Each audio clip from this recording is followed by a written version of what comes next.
चलिए अब बात कर लेते हैं हम कि अगर हमने पिछली वीडियो में जो क्वेश्चन करा था, अगर हमारा यहाँ से करंट कट गया है तो हमारे पास यहाँ पर क्या क्या चीज़ हमें देखने को मिलेगी।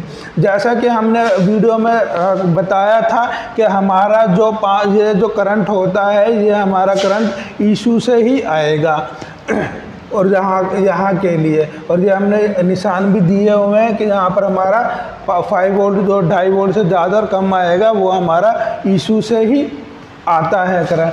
तो इस कंडीशन में जब हम इसको यहाँ से वायर टूट जाएगी तो यहाँ पर हमें करंट देखने को नहीं मिलेगा, ना तो हमें हाई कैन में मिलेगा ना हमें लो कैन में मिलेगा। हाँ, अगर हम यहाँ पर ओम्स चेक करेंगे तो हमें पूरे 60 ओम्स मिलेंगे। क्यों? क्योंकि हमारा टीआर तो सही है ना, टीआर तो रेजिस्टेंस तो हमारे सही है, तो हमें रेजिस्टेंस तो की वैल्यू यहाँ सही मिलेगी।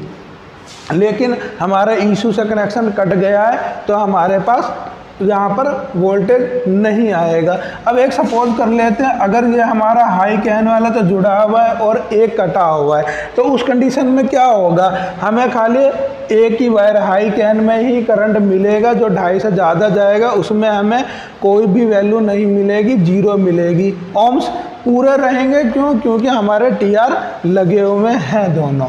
तो ये चीज़ों को ही चेक किया जाता है। यहाँ पर आपको 3 चीज़ें चेक करनी होती हैं, वोल्टेज कितना आ रहा है दोनों वायरों में और इसके ओम्स कितने हैं, उसी से हमारी कैन वायर का क्लियर हो जाएगा।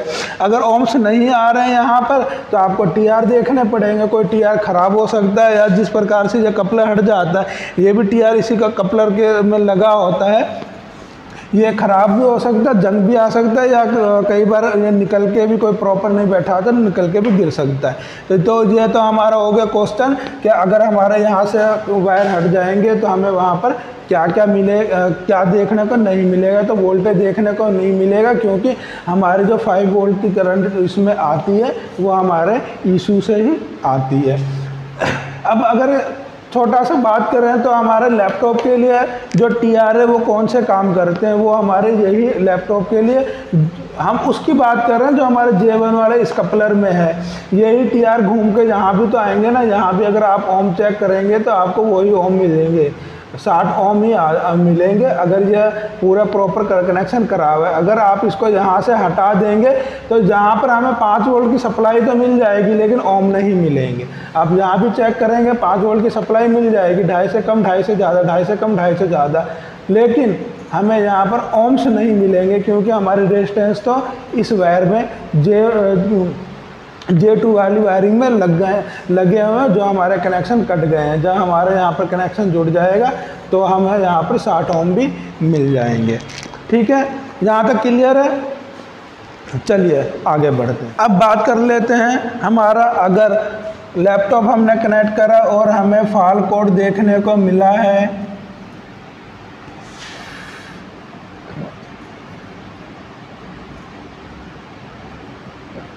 2771 फॉल्ट कोड देखने को मिला है, तो इस फॉल्ट कोड में हमें क्या क्या चीज़ें देखनी पड़ेंगी। सिंपल सा है, कोई ज़्यादा वो नहीं है। आप यहाँ पर 24 वोल्ट करंट चेक कर लीजिए और हमारा ग्राउंड चेक कर लीजिए। अगर आ रहा है तो ठीक है, नहीं आ रहा है तो आप इन फ्यूज़ों को चेक कर लीजिए। सीधा सा तो फंडा रखिए आप। हमारा ये जो बैटरी से जो हमारा वायर आ रहा है यहाँ पर देख लीजिए। अगर हमारा यहाँ पर नॉक सेंसर का फ्यूज होगा तो आपको यहाँ पर 2 फ्यूज देखने को मिल जाएंगे। अगर यहाँ पर हमारा फ्यूज नहीं है तो आपको एक ही फ्यूज मिलेगा जो हमारा इशू के लिए जाता है। वो इशू का कैसे कनेक्शन है उसके बारे में हमने स्टार्टिंग डायग्राम में बात कर रखी है। अगर यहाँ पर आपको 2 फ्यूज देखने को मिलते हैं तो आपके दिमाग में तुरंत यही बात आनी चाहिए कि एक हमारा इशू के लिए गया है, दूसरा हमारा नॉक सेंसर के लिए गया है। क्लियर है यहाँ तक? चलिए आगे बढ़ते हैं। अगर आपको यहाँ पर फ्यूज़ नहीं मिलता, आपको एक ही फ्यूज़ मिलता है तो हम क्या करेंगे, डायरेक्ट मेन फ्यूज़ बॉक्स के पे जाएंगे, उसके ढक्कन को देख लेंगे वहाँ पर नॉक सेंसर का कोई फ्यूज़ है या नहीं है। अगर है तो हम उस नॉक सेंसर के फ्यूज़ को देख लेंगे, अगर नहीं है तो उसके नीचे जो छोटा फ्यूज़ बॉक्स है हम उसमें उसके ढक्कन पर देख लेंगे नॉक सेंसर का फ्यूज़ है या नहीं है। अगर यहाँ पर छोटा फ्यूज़ बॉक्स है तो पक्का है हमारा वहाँ नहीं होगा। अगर हमारे यहाँ पर छोटा फ्यूज़ बॉक्स नहीं है और हमें मेन फ्यूज़ में भी नॉक सेंसर का फ्यूज़ नहीं मिलता, तो आप एक्सीलेटर पैडल वगैरह खोल के उसके पीछे कवर हटाएंगे तो आपको वहाँ पर वो नॉक सेंसर का मिल जाएगा। फ्यूज़ नहीं उड़ा हुआ तो आपको लोकेशन मिल जाएगी, और कलर भी हमने बताया हुआ हरे पे पीला है, तो आप उसके हिसाब से इसमें चेक कर सकते हैं। ठीक है, ग्राउंड तो आप कहीं से भी दे सकते हैं, कोई दिक्कत नहीं है। और इस पे हम पहले ही बात कर चुके हैं। यहाँ पर कैन वायर किस प्रकार चेक करते हैं उस पर हम ऑलरेडी पहले ही बात कर चुके हैं कि यहाँ पर हमारा 2.5 से कम आना चाहिए और 2.5 से ज़्यादा आना चाहिए, 60 ओम आने चाहिए। अगर हमारे यहाँ पर मान लीजिए 20 ओम आ रहे हैं, मान लीजिए यहाँ पर हमारे 20 ओम आ रहे हैं, तो उस कंडीशन में आप क्या चेक करेंगे? हम TR चेक को चेक करेंगे। भाई वोल्टेज तो हमने चेक कर लिया, हमारे 2.5 वोल्ट से ज़्यादा और कम आ रहे हैं और ओम से नहीं आ रहे, तो हम TR को चेक कर लेंगे।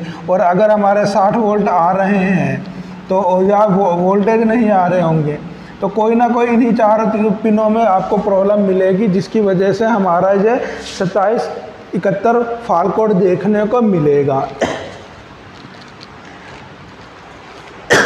कुछ कंडीशनों में हमने ये भी देखा है कि हमने मल्टीमीटर से जहाँ पर 24 वोल्ट सप्लाई मल्टीमीटर से चेक करी आ रही है, लेकिन फिर भी हमारा नॉक सेंसर इनएक्टिव, जो 2771 का फॉल्ट कोड है, ये इनएक्टिव नहीं होता। तो हमारे व्यूअर्स क्या करते हैं, नॉक सेंसर नया डाल दिया तो भी हमारा 2771 फॉल्ट कोड इनएक्टिव नहीं होगा, सारी सप्लाई चेक कर लेते हैं। अब वहाँ पर होता क्या है, अक्सर मैं अपना अनुभव बता रहा हूँ।